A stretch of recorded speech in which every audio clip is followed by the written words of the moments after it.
It's 9:33, so I'm going to stick to my word and we're going to get started. Now, we're going to film today because there are a few people that haven't been able to jump on and see it. So in terms of filming, if you talk, obviously you will come up on the main screen. So if you don't want your video on, you can turn your video off. Obviously, we love to see faces because it makes this a bit more interactive, but it's completely up to you whether you have your video on or off.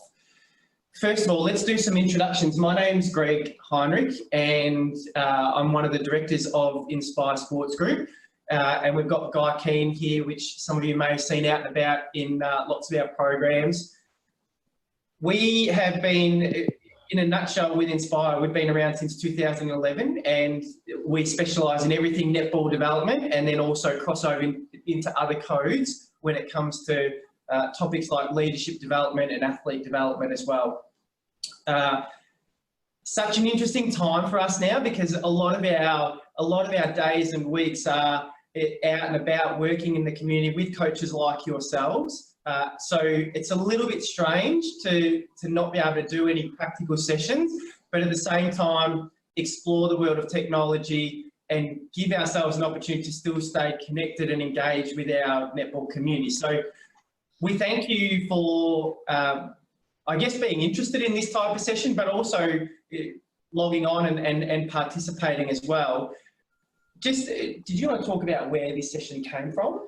Yeah, so I guess obviously within this environment, we, as you know, coaches in a netball program lack the ability to kind of connect with our athletes face to face, and we had a few clubs and coaches make contact with us just around what they would like to maybe see us do over this period, and this was maybe a suggestion that came from it.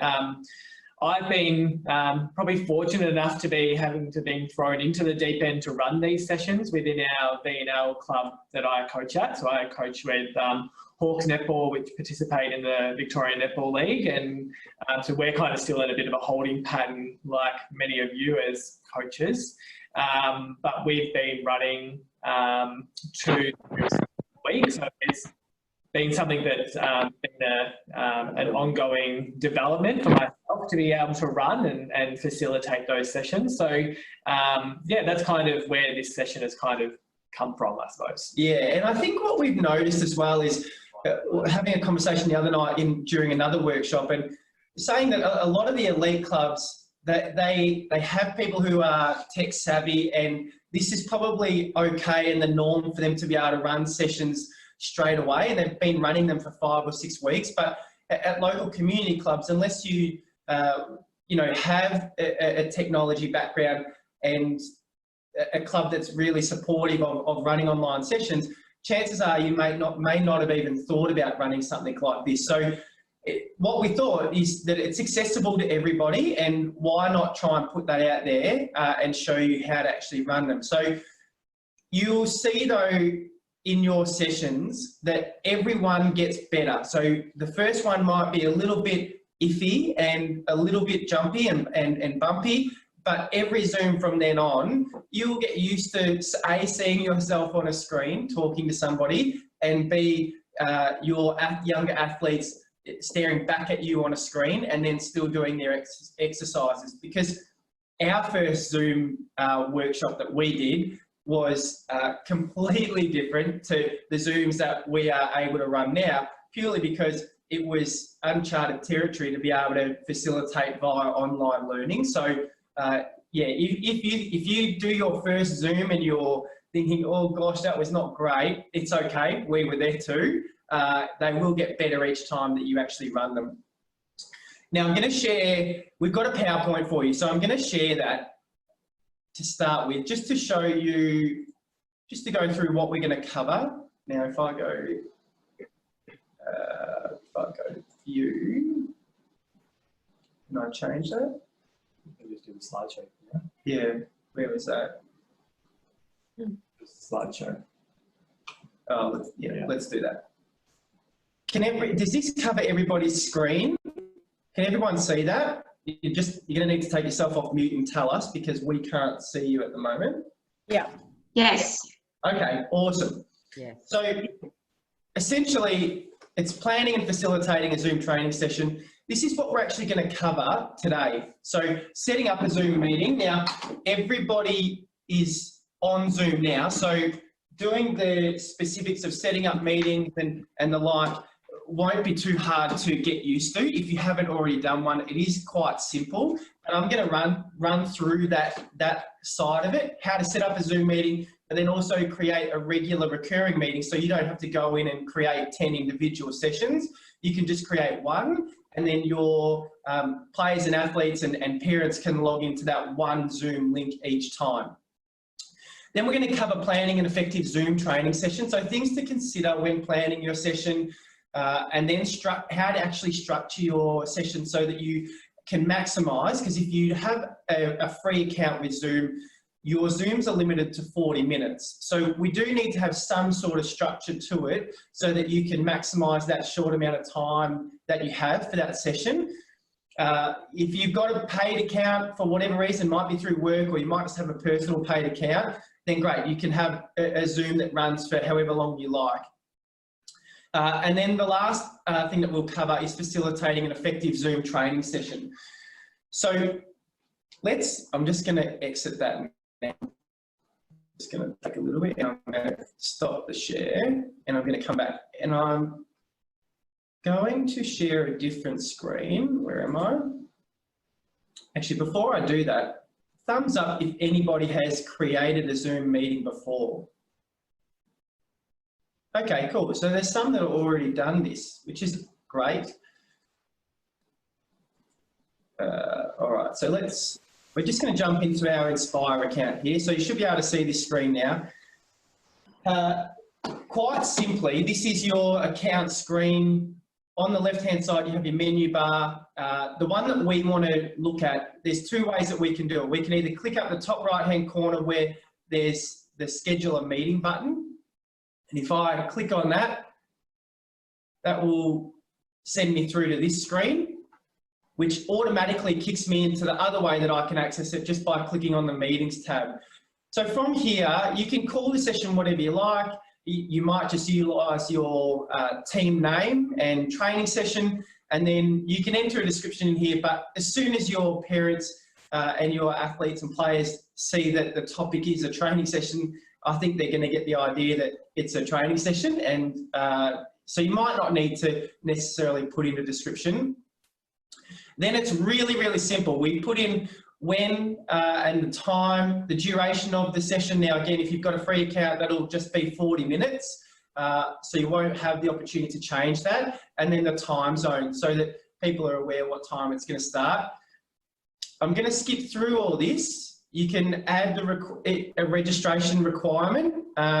Most of the time, it's just businesses that are running paid sessions that would utilise the registration to stop people logging into that aren't or that shouldn't. It'll generate an automatic meeting ID and then a password. So now Zoom's created the fact that you do need a password to join the links or the Zoom meetings, unless you've got that direct link to click on. You can also, rather than have the generated number password, you can also just create it to be like your club name. Yeah. So we would just, like at Hawks, we just change that password to be Hawks, so that they can then just log in or whatever the case may be.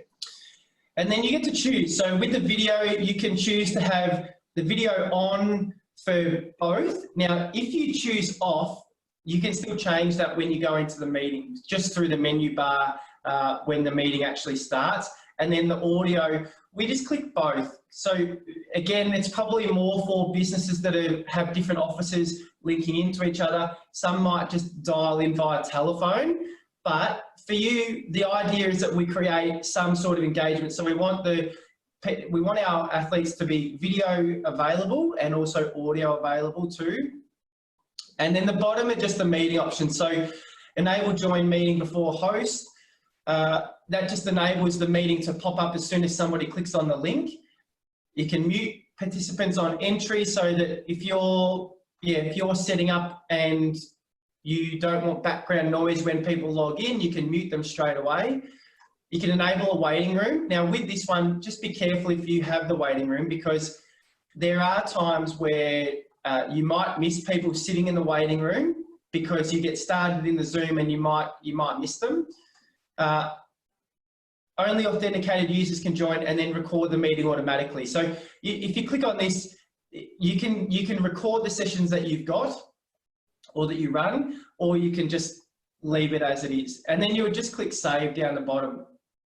I'm just going to come back up to the top here, or in the middle, where it says recurring meetings. So if you're going to run a series of 4 training sessions, all you do is click on recurring meeting, and then from there, you would switch it down to weekly, repeat every week, and you click the day that you want to run it. So if you wanted to do it on a Sunday, you can either choose an end date or end after a certain amount of occurrences. So that one you might just end after 4 occurrences, so you know that it's going to create 4 sessions for you. So like I was saying at the start, that will then actually enable your players and your parents to be able to log in using the same meeting link without having to create a new one for each session. I'm just going to cancel that before we go any further. Whilst we're in this screen, so you can see these are all our meetings that we've got coming up. If you, on the left-hand side of the menu bar, if you click on recordings, you'll see that ours is currently in the process of being recorded, but this is where you would find your recordings. You can download them to or you can record onto your computer directly, or you can record onto a cloud if you've got a paid account. That way, again, you can use it for later reference if one of your players or athletes can't actually attend the Zoom session.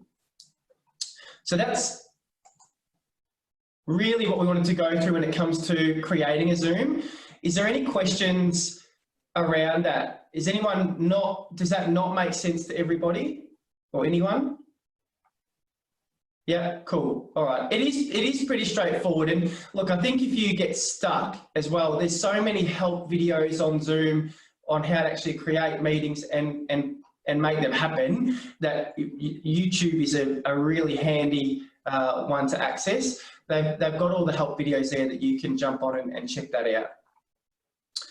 So let's move on to, I'm going to come back to the PowerPoint here. And we're just going to go from current slide.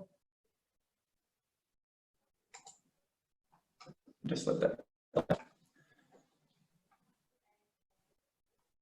All right, so just gone through the Zoom meeting.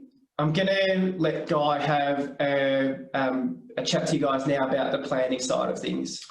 Cool. So, look, I've been lucky enough to run a few of these, as I said, through our VNL club.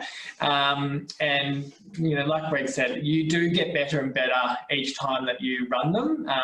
And there's never one that's kind of the same. So I kind of just thought it would be good to give some tips that I've kind of come across as I've been delivering the sessions and organising them. So some things to think about when you're planning is just looking at when you're actually going to schedule those. So something that we've done with Hawks is we've tried to keep a bit of a routine to their normal training environment. So they do have a strength and conditioning home program that our strength and conditioning coaches provided them.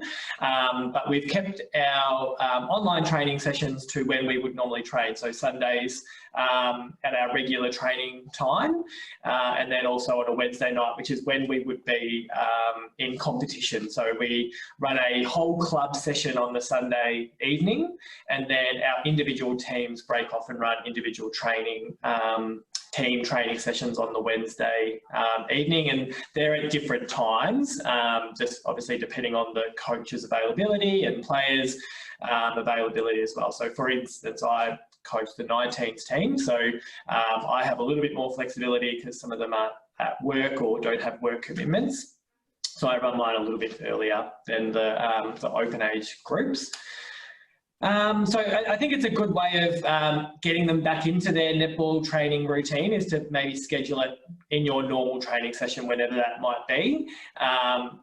but you might also have to put that out to the parents if you're coaching a junior team, just to find out what their availability might be. So it might end up having to be on a Sunday or on a Saturday, depending on what their availability might be. The session length, like Greg said, the basic Zoom account is 40 minutes. The good thing with this is if you are using this account is it does give you a 10-minute countdown. So once you've got 10 minutes left of the session, it comes up on the top of it and just reminds you how long's to go. So if you need to kind of start to wrap some things up, it's a good way of keeping track of that. Unlimited time for the Zoom account. In terms of the age group that you're coaching, I would generally say between 30 to 45 minutes is probably a good time frame to run the sessions.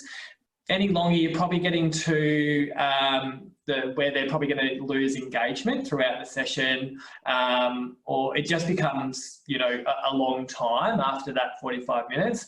That doesn't mean that you might run the session for 30 minutes and then have like 20 minutes of like a bit of just a casual check-in to see how everybody are doing, or, you know, some different activities that you might do that aren't necessarily fitness or, you know, workouting kind of format. And just to jump in there, I think we have heard, you know, coaches out there that are running Zooms and their open is a little, they've got a little task for everybody to do before each session. So it might be you've got to take a photo with your dog and then you've got to show everybody, or you might have to create something and show everybody before the Zoom training session starts. So just another way to engage your players and athletes prior to getting stuck into a Zoom fitness session.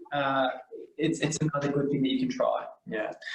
The other thing I would just mention with the 40-minute session is it does start once the host starts the session. So just be mindful of people coming in late, that it does eat into the time a little bit. So I would just remind everybody to be really prompt with logging in for that session. Equipment, make sure that you communicate to your teams that when you're running the session of what the equipment is that they'll need, whether it be a netball or whether it be, you know, some other type of ball within the session, a tennis ball or whatever the case may be, whether it might be like some cones just to set out a bit of a marked space or something like that. But also with that, if you have seen some of our daily drills that we've been putting up on our social media and our website, what we've tried to do is make sure that it's real life. So if your players don't have cones, because let's be honest, not everyone's going to have cones. Some coaches don't even own a set of cones. They might be the property of the club. When you're planning the equipment, maybe think outside the square. So if you do want to run a footwork pattern and you're thinking, okay, I'm going to need some cones, maybe just put it out there that they can use. One of ours we used 4 highlighters, because most households will have some of those everyday objects that they can substitute in. So rather than wait for the Zoom to start and then have people hunting around for different things that they can use, if you can think of the types of objects that they can use and you want them to have that there as equipment, then give them the heads up, but just make sure that it's accessible for them as well. Yeah. Or even like just because a lot of the sessions they might do like on a concrete floor in a carport or a garage or something like that, just letting them know to have some chalk so that they could maybe do a bit of a cross on the floor is always a good way of doing it as well. And then also make sure that you communicate what the kind of area that they would need within that session. So I often would send down and say, look, you'll need an area that's probably around 2 meters by 2 meters or 4 meters by 4 meters. You might need, like you might be doing some passing on a wall. So you say, oh, can you make sure that you're near a wall or something like that as well. So just make sure that you're thinking about that area that you want them to train on, and think about, you know, weather like today, you might have to move that session indoors, so indoor versus outdoor, and try to have a bit of a flat surface so it limits the chances of any injuries or anything like that. Then also think about how you would position your device that you're going to set up the Zoom session on, because they need to be able to see you demonstrating the activity, or where they're going to have to set up the camera as well. So just think about those sorts of things, because it's probably something that I didn't think about in the very first session, and I was like, oh, where am I going to put this camera so that they can see everything that I'm doing? Yeah. So I'm going to get Greg to just share a different screen as a bit of a resource for you. So we'll just come out of the PowerPoint, and the next screen that we're going to share is just a resource that's come from Netball Victoria, and it's a train at home safety checklist. So this is just on their website that you can download through their resources page. And you don't necessarily have to get them to fill it out and send it back to you before you complete the training session, but it just gives them a bit of an idea, or the parents, particularly if you're coaching younger athletes, around making sure that the area that they're going to do the session in is safe. So Greg might just scroll down so you can see bits and pieces of it. Yeah. So you can see they're just, and this is where you don't necessarily have to get them to fill it out and send it back, but just so that they know, you know, that they're training. So keep scrolling down. So it's got in there around the size of the group, and whether it's a strength training session or a conditioning training session, making sure that they're going to wear the appropriate footwear, you know, appropriate space between the equipment and all that sort of stuff as well. Yeah, and just on what they are wearing, you know, take that as an opportunity to get everybody in their uniform, like in what they would wear to training.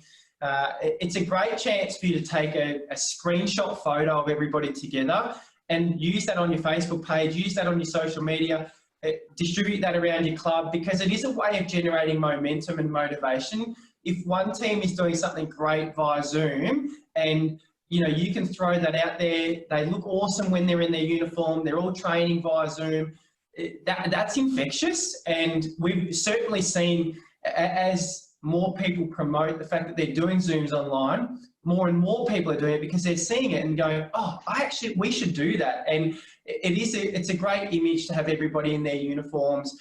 Certainly if you're going to take a screenshot of the Zoom meeting and post it and put it out there. Obviously with juniors though, be mindful, you've got to ask for parents' permission before you take a photo and send it out. But it is a good opportunity to do that. And it could be a way, if your club has, or your individual team has a sponsor, having a bit of the sponsorship in the background could always be a great way to show your commitment to that sponsor, and putting that out there as well, particularly maybe for footy netball clubs that, you know, may have major sponsors. Yep. So again, like I said, that's just a bit of a resource that you might be able to send out to your players, just so that they can have a bit of a think about the area that they're going to work in. Yeah, and we can send this as a document to everybody post the meeting this morning, so that you've got it. If you want to use it, you can. If you just want to use it as a reference, you can also do that at your leisure. Cool.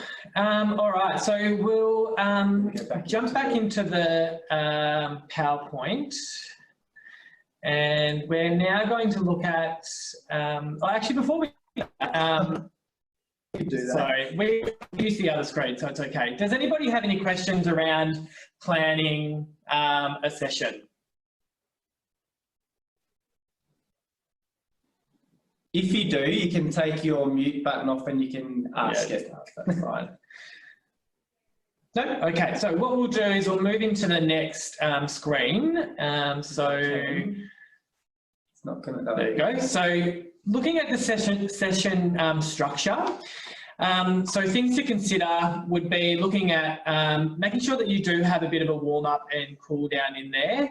And again, you might ask the players if they're going to do any rolling, like foam rolling or any other kind of activation sort of stuff, to do that coming into the meeting, and then just conduct a quick little 5-minute warm up, and it might involve some just jogging on the spot, some dynamic stretches, that sort of stuff, but just making sure that they do a warm up. making sure that you have a bit of a consideration to what their work to rest. I've also put in their active rest ratio is, and you know, how many times are they going to complete the sets and reps. So I'll park that little dot point for when we come back. I've just got a little app that I'll show you of something that's really great at being able to do that, so you don't have to have like it on your watch or something like that.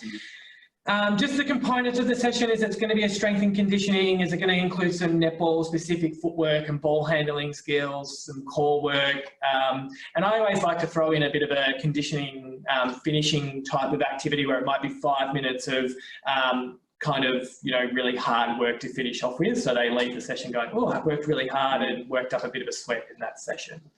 And I've just got down the bottom like a bit of a general kind of overview of what that might look like. Always allow time for your team to log in and just maybe start a bit of a chat, or that's where you might have a bit of a check-in with the athletes as they come in and just ask, you know, what was the best part of your day today, or, you know, what did you feel really great about achieving in today throughout the day, or something like that, just so that it generates some conversation. Yeah, or even a question of gratitude. I know one thing that we've started doing around our dinner table even is, you know, what are we grateful for today? I think the more we are promoting that, the well-being and that checking in with each of our players, even though they may not be our family members, they are really, because let's be honest, netball is a family of its own. So even if you have a great idea is to say, okay, well, what are you grateful for today? Or have you done an act of gratitude in the last week? You can do whatever you please in that particular session. I just also want to say, with just extension on what Guy was saying in terms of allowing your players and athletes to log on, also allow some time in between each of the sections that you're running, because the purpose of having a plan is to make sure that we're effective and we're efficient with our time.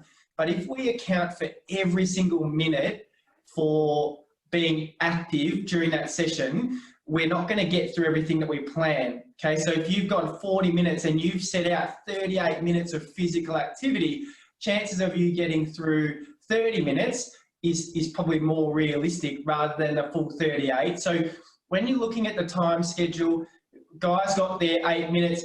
Chances are when he was thinking about it, it probably was 10 minutes, but he's got to allocate less, or he's got to bring it back down to make sure that there's time to go between one activity and the next.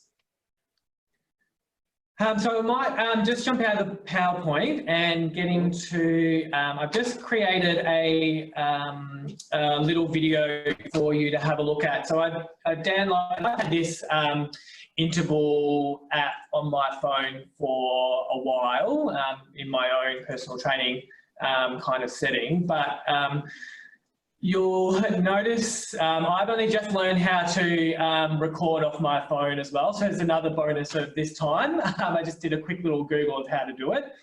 You can see my beautiful niece and nephew in that photo, but so if you just play this, it'll show you how to set up an interval. So it's called interval timer. Do we have sound? It does have sound, but I can just talk our way through it. So you can just name your routine. So you can see I'm just naming it Zoom training.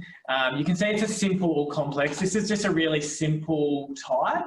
So you can change the warm up, and that's really just to get the set going. So how many sets are going to be in this session? So there's going to be 6 sets, and the work part of it, so the high intensity is going to go for 30, or how many seconds did I do? 40 seconds. And then you can got lots of different ways that it's like a buzzer, or there's like a whistle. I did the whistle because that's a bit more netball kind of related. And then the low intensity duration would be the rest that they are going to do within that. So I think I did 20 seconds for this rest period. So then they're working for a minute, and then you add in that there. You then scroll back up, or you go to the back, and that takes you back to the home page, and you can then press save up in the top right corner. And then you can see I've got all my different sessions that are on there, but you scroll down and find your Zoom training, click on it, and then it brings it up, and you can attach music to it as well, which is a great little way of that going through, and it'll just count through the warm-up, which just gives you a bit of a chance to get ready for the session. And then the ding would go, and the little arrows that are next to where it says high interval, you can actually click on those and it will move you to the next part of it, which I think I do just so that it doesn't take 40 seconds to get through that session. And it will just continue on all the way through. And it's just a really great way of being able to keep yourself on track, and you don't have to keep looking down. So it's a free app from your iPhone. So it's a really great way of working through that. I'm just going to play it again so that anyone who missed it will just, okay, so it's this one here. So it has the little 0:30 image and it's called interval timer. I might just play it again as well. I mean, it's always good to see things a couple of times. So this way you can just pause it on that page. Yep. So I haven't filmed this one, but if you see the type, this one's a simple type of routine, but if you click on the complex, it allows you to actually almost plan or schedule a whole session. So I only just realised this the other day, and again, it's when you play around with things, I think you learn more. But I actually planned a whole training session, and it allowed me to have different, so when I ran my strength and conditioning part within a session, I planned that. Then it had rest time, which you could then allocate to like a minute or 2 minutes, or whatever the case may be. Then moved on to the footwork and ball handling section. So play around with the apps and see what you can create as you go through it. And just note to self, I think if you look in the top right-hand corner, the battery life is very limited. So just make sure that your device is charged. I was also filming this thing at like midnight, I think. Yeah. So my battery was quite low. Yeah. So we might just play it through again, just so you can see how the functions work.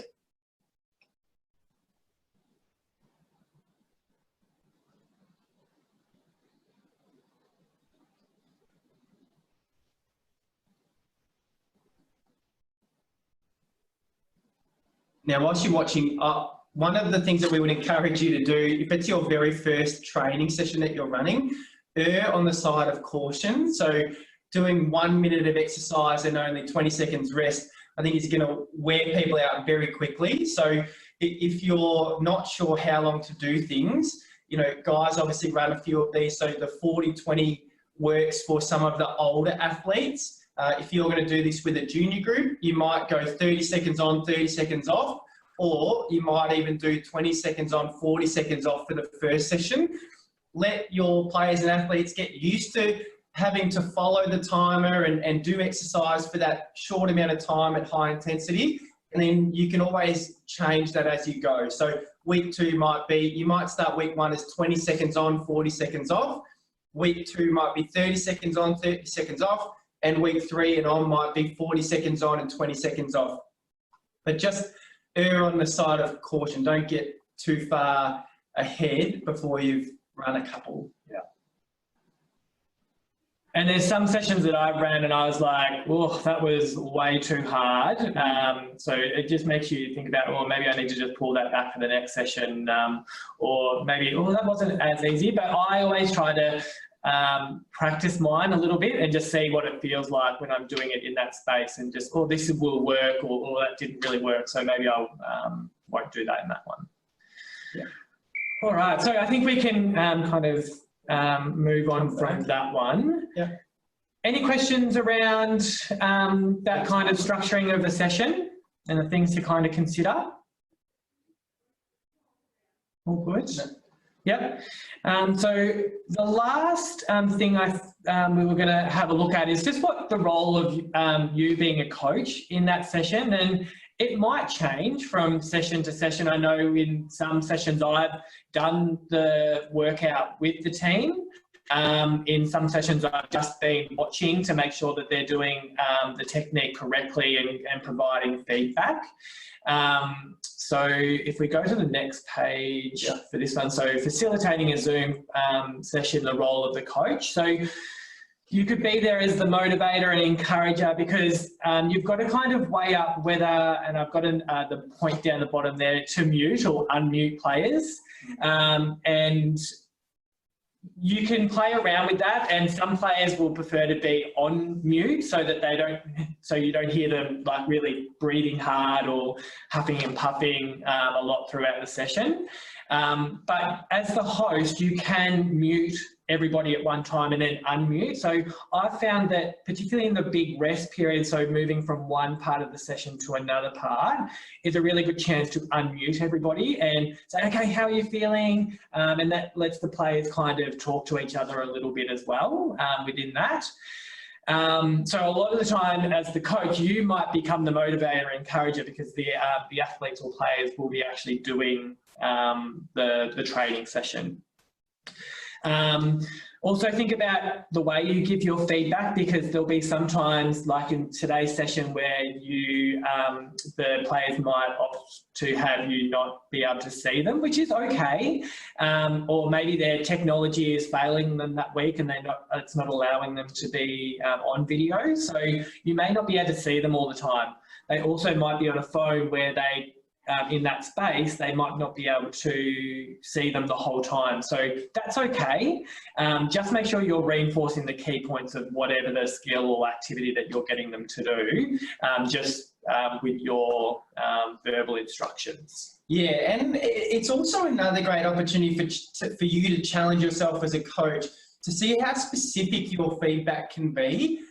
We've done a couple of exercises in the past. Now, if you've watched Jade, Guy, or myself coach, we love to get animated, so we utilise our hand gestures a lot. Our body language is a big part of our delivery, and this is a challenging space to be able to do that. Although people can see you on the other end of the camera, they may not be able to see you at all times. So one of the things that we've done in the past, certainly to combat our ability to be specific, is have to hold our hands behind our back and challenge our ability as coaches to be super specific and make sure that our coaching points are correct in the first instance, but then that they're specific so that our athletes and our players know what we're asking them to do. So this is a really great way for you to challenge how good you can be with your feedback and how specific you can be, so that you're not relying on the visual always.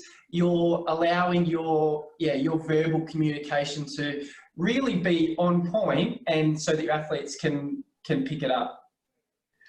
I think other points is to think about how you build intensity, and that might be through your feedback, or what I kind of do a lot of when it's like the last 15 seconds or last 10 seconds is let them know, last 10 seconds, really make sure that you finish this little set off really strongly, to build that intensity within the session.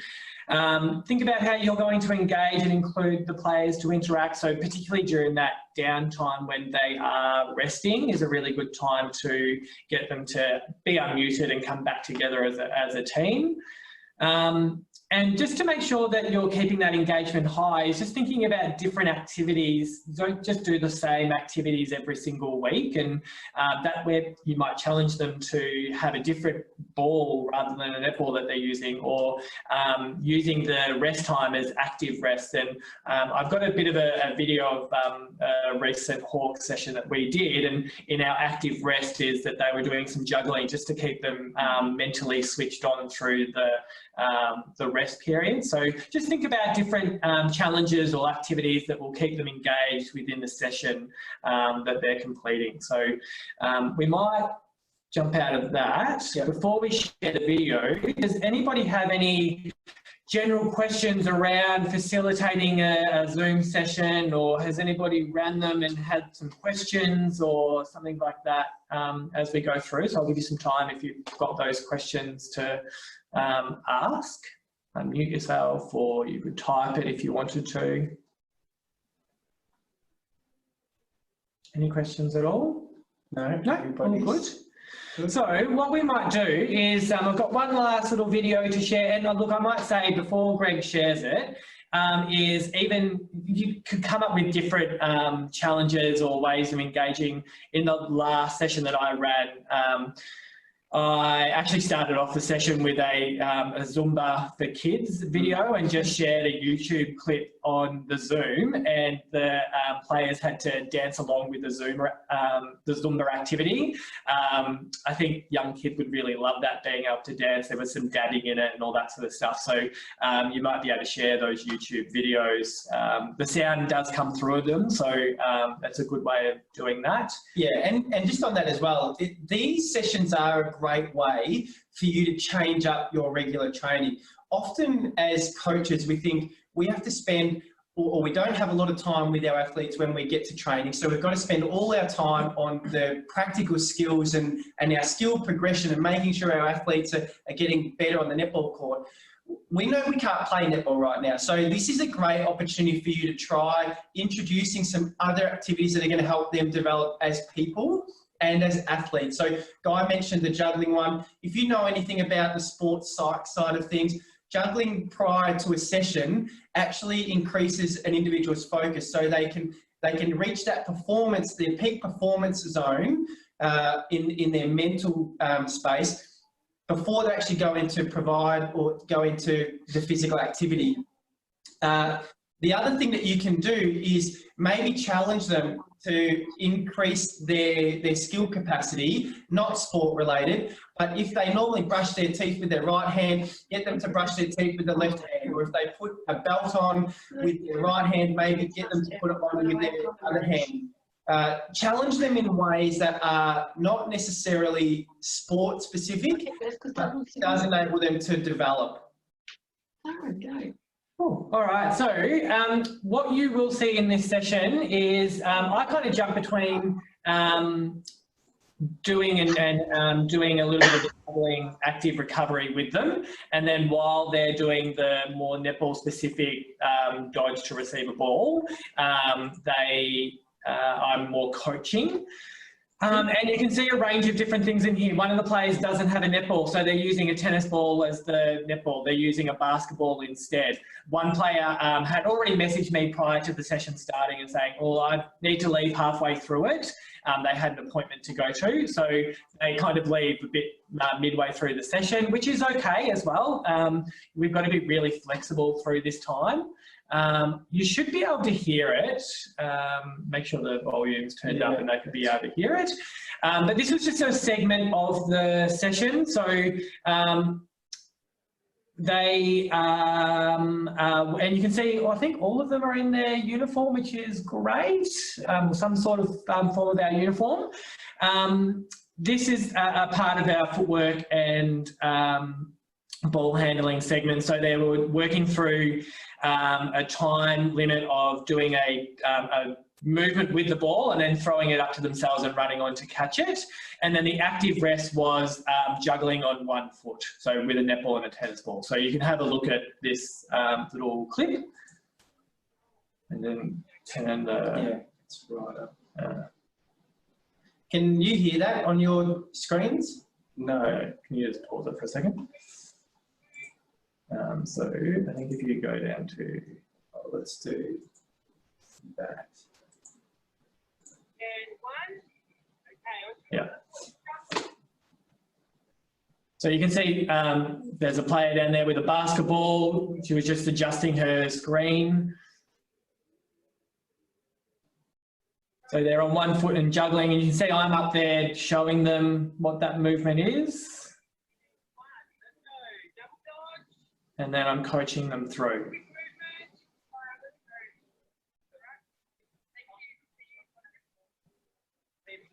And you see there's people doing them in their garages, there's people doing it in their living rooms, and that's okay. We've got to be really flexible through this time. And one of the girls just had to leave, so that was fine.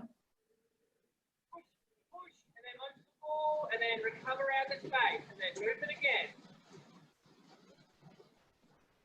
Go, well done, Matt. Keep going, buddy. Top heel. 3, 2, 1, and juggling left foot.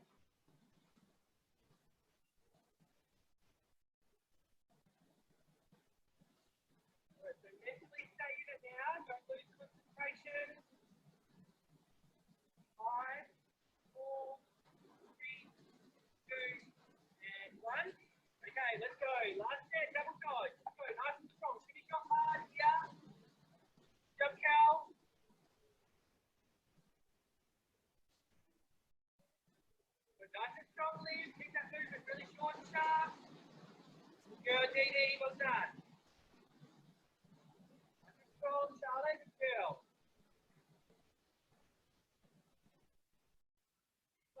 Keep working hard. We've got 10 seconds to go. Keep going, Jen. It's summer. So using that 10-second countdown to get them to build intensity in that last 10 seconds. And 1. Good job. Last set of juggling. Let's go. 20 seconds. Then for yourself. So you've got to stay still mentally. Know your fatigue physically. Stay mentally switched on. 3, 2, and 1. Good job. Well done, girls. 1 minute rest. And you can see you completely forget that you're on film when you're doing it. And so then that's a good opportunity at the end of that set. I would unmute them, get them to just say how they're feeling, or that's a good opportunity for them to kind of encourage each other. Well done, girls, good job, all that sort of stuff as well. So yeah, like I said, the more you run them and facilitate them, the better you get at kind of working them through. Do you have anything else on the spreadsheet? No, nothing else on the spreadsheet. So okay. Just before we open up for any last questions, and please feel free to use this forum to ask questions about any aspect of your training. So I guess that's the beauty of you guys logging on. You can get access to us to ask other random questions in a minute.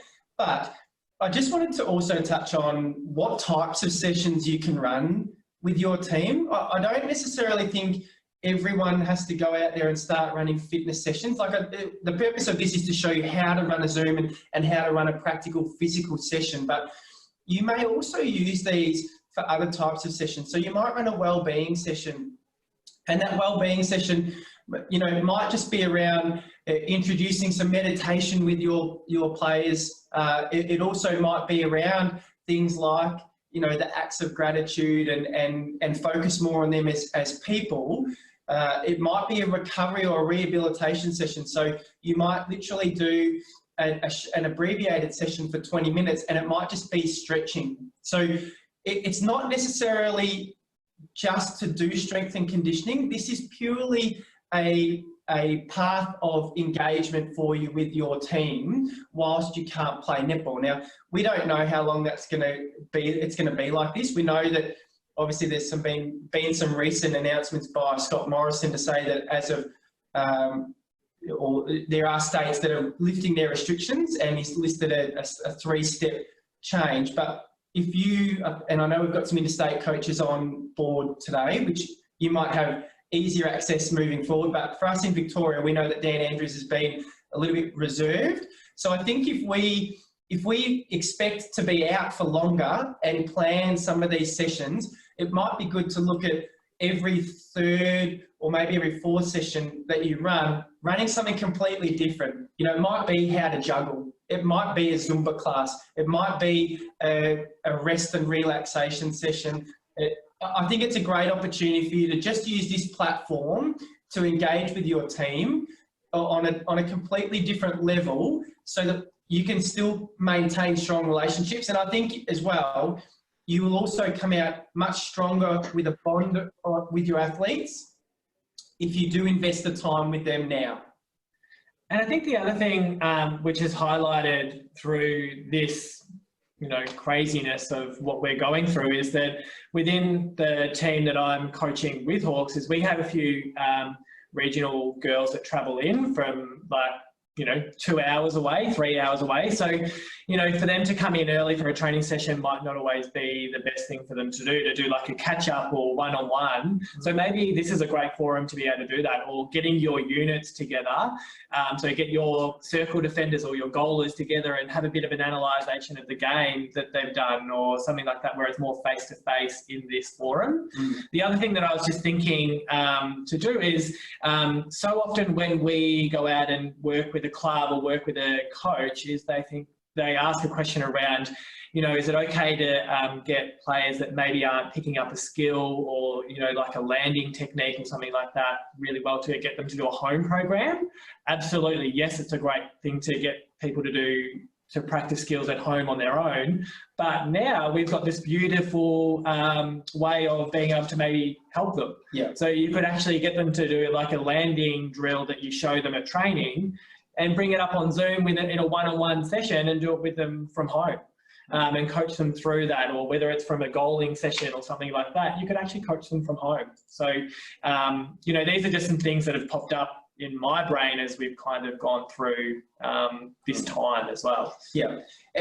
In extension of the Zoom, running Zooms now, I guess, again, we've had this conversation a number of times with people over the last week in terms of how we utilise technology moving forward. And we've gone through how to run a Zoom now because we can't do anything physically with our team.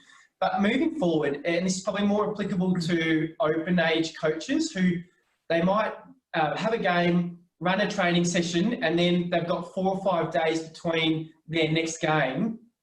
And you think, oh gosh, I really want to cover that off. It might be strategy or it might be analysis.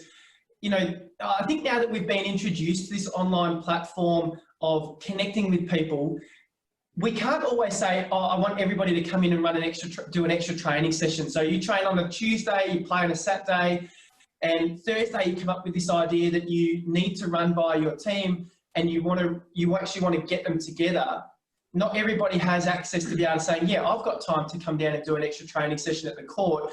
This is a great way of using this platform to say, right, I've organised a 30-minute Zoom for tonight or a 15-minute Zoom. There's something I want to run through prior to Saturday's game. Can everybody jump on and go through it that way? And then you don't have to miss the opportunity of staying connected with them in between training and games. I think now we're going to start to see a lot more of this because we are moving down that space of being able to connect with people in a different way. So a question's just come through. How do you keep girls motivated as they reach the teenage years?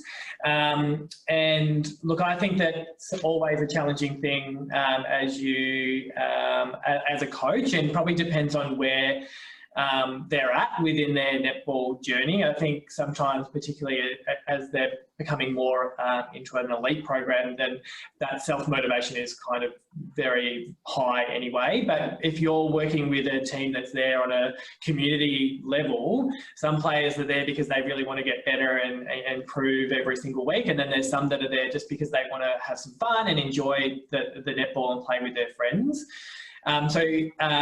And that's whether it's in this environment on a Zoom training session or whether it's out on a normal training environment as well, is I think sometimes getting them to show a bit of leadership within it is a really great way of doing that. And that might be that you challenge them to come up with a warm-up game or an activity that they have to actually lead and present. So if they're coming into those teenage years, it's a good way of building their life skills as well as being able to plan something and then present it to their peers is a really great way of, keeping them involved and engaged within the session. And just to jump in on that too, I think you can look at the age-old question about coachability, so a player's ability to be coached, or you can split that in two and look at the coach's ability. So like I was saying, if we were to break it down and look at the coach ability, we would look at the way that you engage with your athletes and learning their individual styles. And I think that's the beauty of sport too. If you've got 8 players or 9 players on your team, you have 9 different relationships that you are building, and you have 9 different understandings of those relationships as well. So if you've got 1 or 2 players that maybe needing some motivation, then you might invest more time in those 2 than you would in the whole group. But also, like I was saying, you might use it as an opportunity to give them some leadership opportunities. So give them a challenge and allow them to go away and explore that and decode what you've asked them to do, but then also present it in a way that works for them as well. Yeah, we always look at engagement. For us at Inspire, engagement is the #1 thing, whether it's working with coaches or administrators or athletes. young and mature, it's always about our ability to engage with them so that we do motivate them. And motivation is an interesting one because it's not just the physical motivation that gets people going. Sometimes it's the emotional motivation that gets people going. So it does come down to how you engage with your athletes, what your understanding of their learning styles is, and then how you tap into that on a regular basis. And I think Greg makes a really good point, is it's about you getting to know your players and what motivates them, and just finding out how they like to learn, whether they're visual learners or what they actually wanting to be there for. And if it is that they want to get better at learning their skills, or they want to try to get their netball to the highest level, or whether they're there because they are really there for fitness and that social side of it. Knowing what motivates them is the first thing to be able to tap into knowing, okay, how do I work with this athlete? And it will have to be a bit different to working with a different athlete that wants to, play for the Diamonds.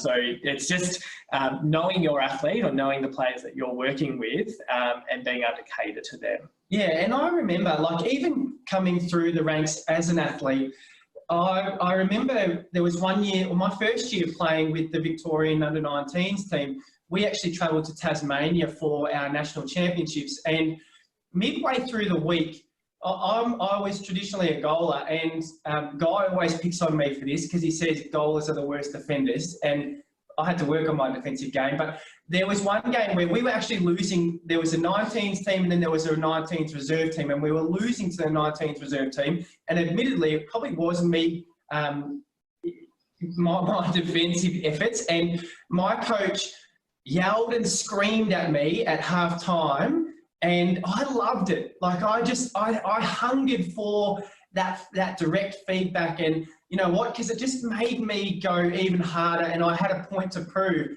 But in the same breath, you've got other players that get motivated by soft talking or descriptive words, whereas I just wanted to get smashed. I wanted that immediate feedback, and you might have some players that are like that, but you have to be mindful that that technique won't necessarily work with everybody. Bex also sent in a little bit of a question for everybody, well, for us and for everybody. Now, Beck, if you're comfortable, I'd love for you to take your mute off, because I'd love to have this conversation with you, if you don't mind.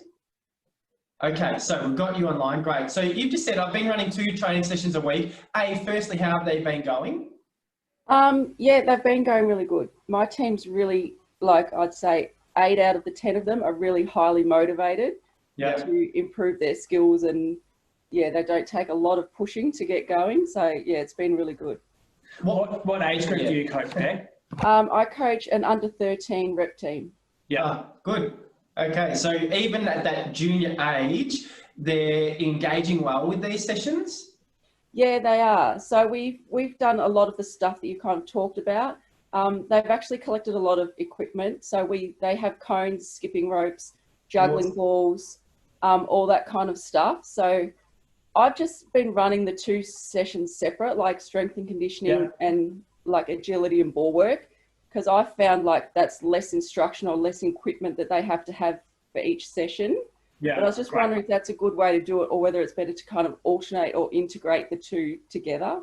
Yeah, look, some weeks you might do it integrated, some weeks you might do it separate. I think what you're doing is great. From a B&L point of view, our Sunday sessions where it's the whole group, and we have between 40 and 45 athletes that join that, so it's quite a big group.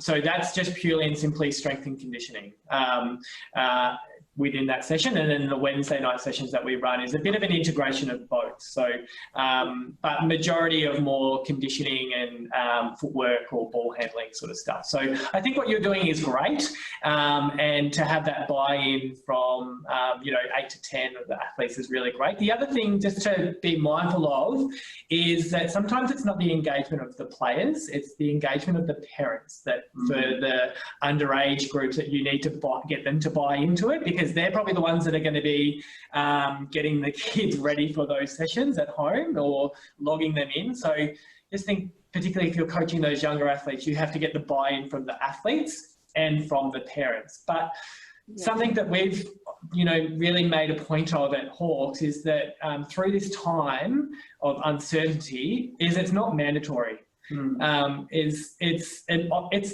opt-in. Look, we've had great buy-in. We've had probably 90% attendance to these sessions, but expect that sometimes that's not going to happen because some people might just be having an off day in this stressful time, and that's okay. We would then just check in with them outside of that session. So whether you send them a message or or give them a quick phone call just to say, hey, are you okay? Is everything okay? But yeah, be realistic to the fact that you probably won't have everybody 100% of all the time in that session. Yeah, and look, to set that up as well, Beck, and everyone else out there, if they're thinking of doing these sessions when it comes to parental buy-in, the first Zoom session that you do might just be a Zoom meet and greet and just an overview of what you're intending to do in the sessions. I know we're about to explore a 6-week program with a representative group. And the very first Zoom that we did was a 15-minute Zoom around, touching base on ISO life and how difficult it is and the challenges that we've got. But then also going through, okay, well, the fact that we've developed a 6-week program, this is what each of the 6 weeks will be like. They're Sunday morning at 8 a.m. So we need the parents to buy into that as well if they are having to log on to their computers. But at the end of the day, any young athlete who is of the age of 12, 13, 14 has used a computer before. So it might just be a matter of getting the parents okay that each Sunday morning or whenever you're running a training session, they're able to jump on the computer and actually log in, and you avoid that barrier where the parents may not buy in as much. Just touching base on your question again, Beck, around do you think it's better to separate or integrate them? I think after 3 or 4 weeks, you could ask them and say, hey guys, which sessions do you actually enjoy doing? Do you enjoy doing the S&C? Do you enjoy doing the agility and the ball work? Would you like me to combine the two together? I think often we underestimate the input and the value of what our young athletes can provide. So don't be afraid to be vulnerable in that circumstance. It doesn't mean that you don't know the answers, but what it does show that you're willing to seeking feedback from your players and get their buy-in as well. Because some of them might say, we love the S&C sessions on their own, and others might say, look, yeah, I'd love to cut it down to one session and do them both together. I guess you won't know until you actually ask them, but don't be afraid to ask them. I think that's the key message. Yeah. And I've just got a question from Miranda around platforms available for online home training drills. Look, we have, on our website, we've all of our videos that we've been sharing on Facebook have got some great little drills or little minute activities that you could integrate into a at-home training drill. I think we would be remiss not to mention NetFit in terms of their online training that they've been doing in conjunction with Netball Australia, and I think they're free. It's a great way for them to do that. To have it, even if you just watch one of their sessions, just to go, okay, that's how that kind of works. Yeah. More than happy for you. I've sent out the email to you via my work email, so I'm happy for you to get in touch with me individually for some ideas. I can share some, clips and that sort of stuff as well. So just sing out if you need any help with it. Yeah, and look, I think just on the NetFit sessions as well, it's a great initiative by Netball Australia and NetFit to get together. I know they're probably our competitors in some aspects, but when we look at what we do and why we do it, it's all about the development of netball. So there's some well-being, there's some cooking, like there's lots of great sessions with lots of different people as well. There's lots of elite athletes that are joining them. So, if you haven't looked at them, you need to register for them online, but they are free. So I'd encourage, your players to jump online and at least explore what they are. Yeah. All right. Well, I think that kind of brings us towards the end of our Zoom session. I hope everybody's found it, you know, really useful and motivated to get out there and run. If you haven't already run one, run another one, or kind of, you know, work through a different program. I know I'm excited to run mine tomorrow night with my team again. Does anybody have any other general questions that they have before they go? We might do, oh, hang on, we've got one from Carleen. Oh, just some feedback. Thank you. Thank you. We might just do a group photo. So everybody get together. No, I'm kidding. You can stay where you are. That's fine. Look, we wanted to say, yeah, a huge thank you for being involved. And again, yeah, hopefully you got lots out of it. If you do have questions, you can find us on Facebook, or you know, you've got Guy's email that you can reach all of us on. But obviously we're trying to get what we do out there in the community as much as we possibly can. So if there are people within your netball community that don't know about us, you can invite them to like our Facebook page. All of our updates are on there. So when we release some of these events, when we post our daily drills, when we do a TikTok, which was interesting to say the least. But yeah, you can invite people to follow that platform, and then they'll get all of our regular stuff. So until next workshop, I think, yeah, we say have a great weekend and wish you all the best. Yeah. Thanks, everyone.